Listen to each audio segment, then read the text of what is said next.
And the information we are going to show based on the list: student ID, first name, last name, major, entry date, whether the student has graduated or not, course ID, no course name, credit hours, term, and grade. We can save this right away, save this as pre-enrolled student.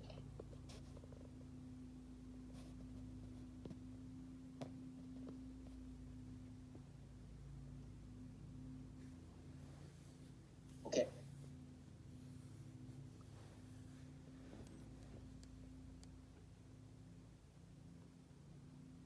Okay, so those are the basic information we have to include on the on the list. Any questions before I move further? I'm resizing that one. So this is like editorial thing. Will not affect your progress. 3 tables, those are the information we need to include on the list.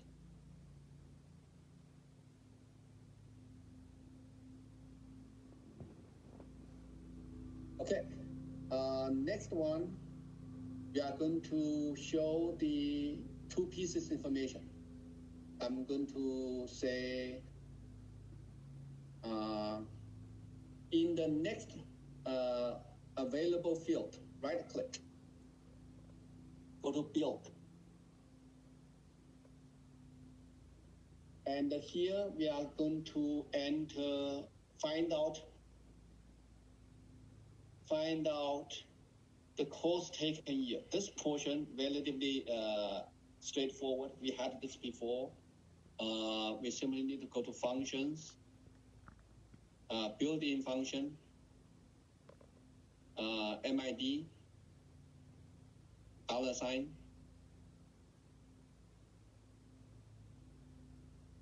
and change the first one in to term.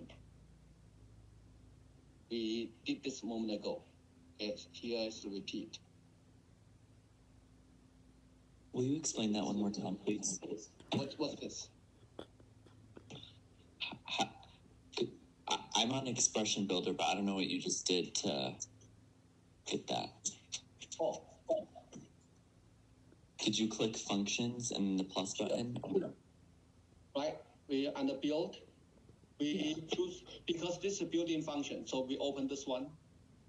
And this is a built-in function. So if we want to find it out, if we remember the function name, we can just type it in.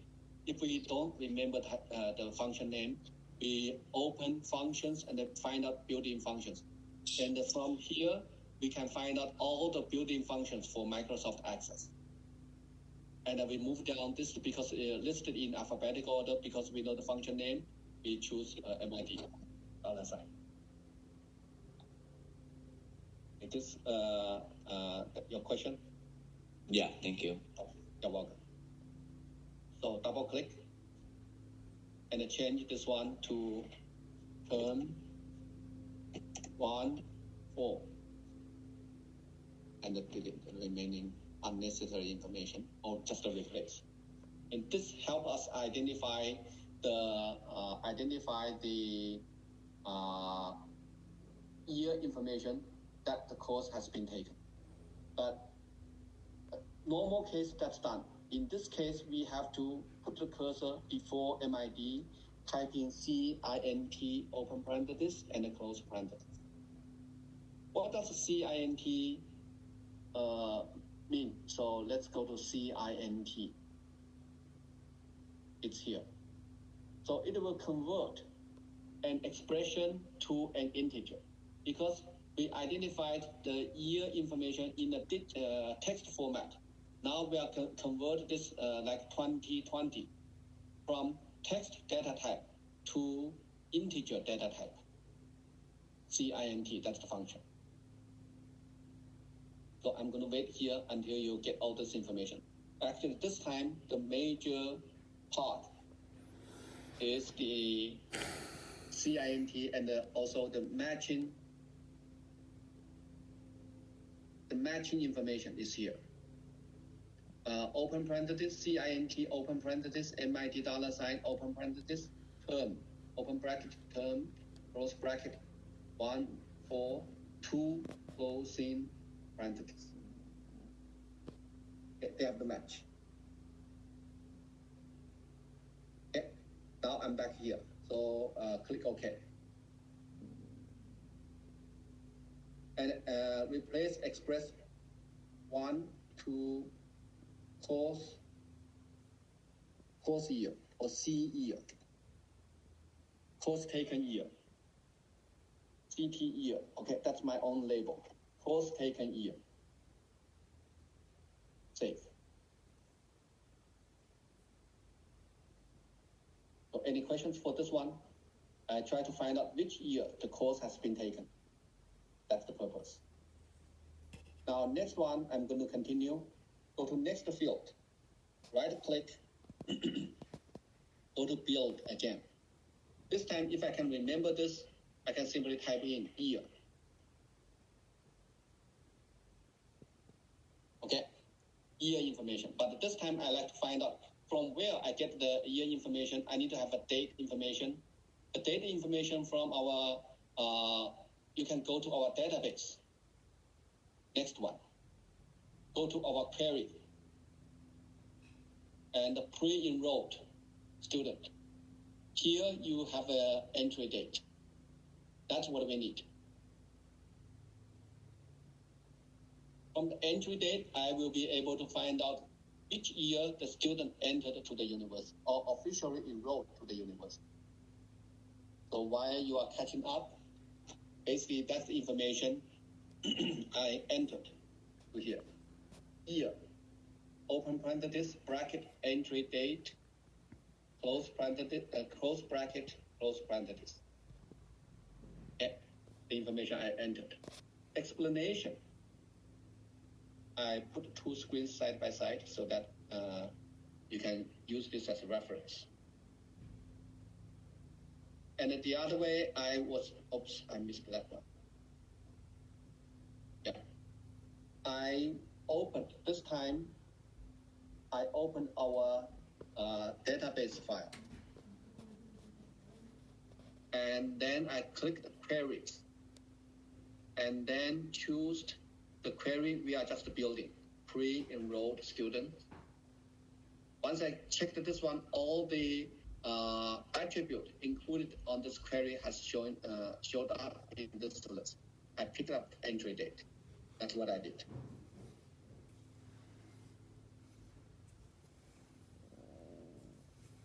Questions?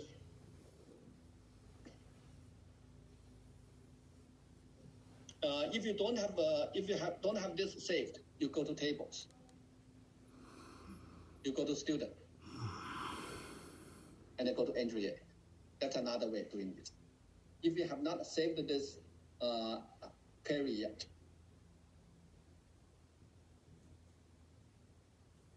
ideally we use the query information from the query. But in this case, as a kind of workaround, in this particular case, use the information from course table or student table will work the same format.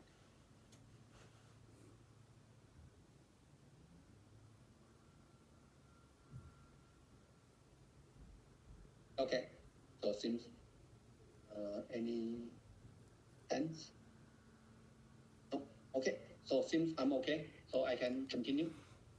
So after I select this, okay. Again, some minor editorial work. I'm going to change the year one expression. We did this a couple of times, so easy. This will be student enrollment SE year. Okay, student enrollment year. Save and the test run. Save first before you run. Okay. So once we see this big table, the keys we go to check this couple of places. Number one, course taken year has to, whatever information you put here has to match the information in the term. Okay, so for the number first one, 2019 one. So first 4 letters, they match, which means we did a nice job. Second one is the student enrollment year, 2016. We go back to here, entry date, 2016, they match. So that's good. If you see this one, we are halfway through, almost there. Save the work. And what we need to do is simply compare these 2 numbers. If CT number, CT year number, less than SE year, we have to show that record. Okay? Less than. So go back to design view.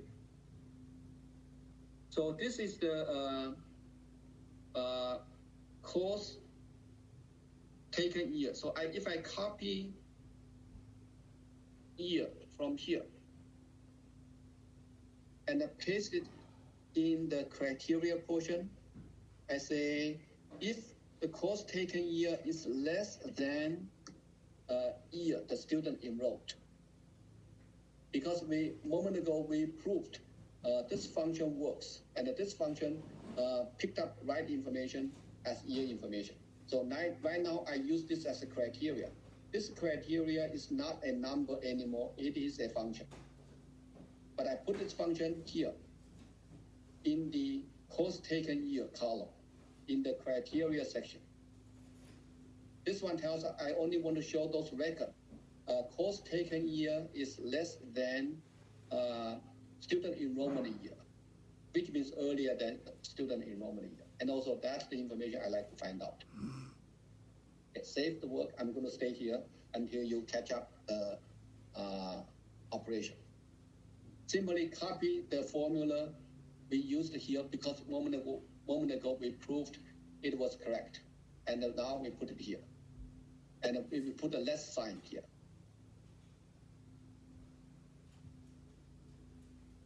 That means before.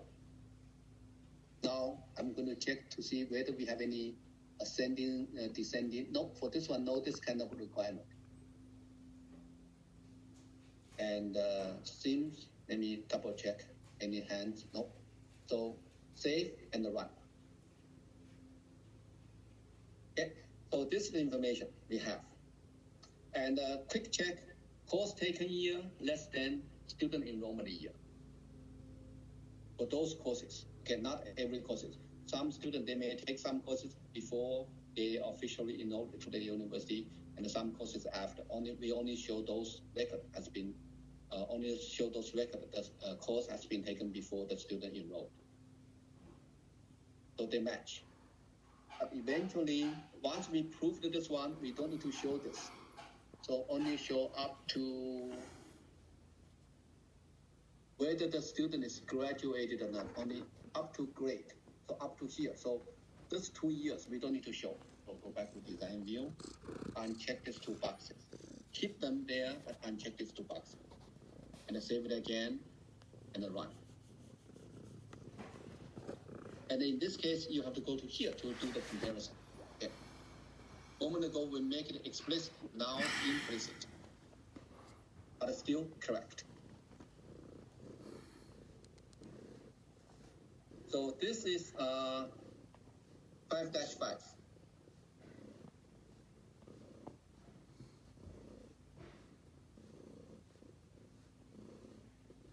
Okay.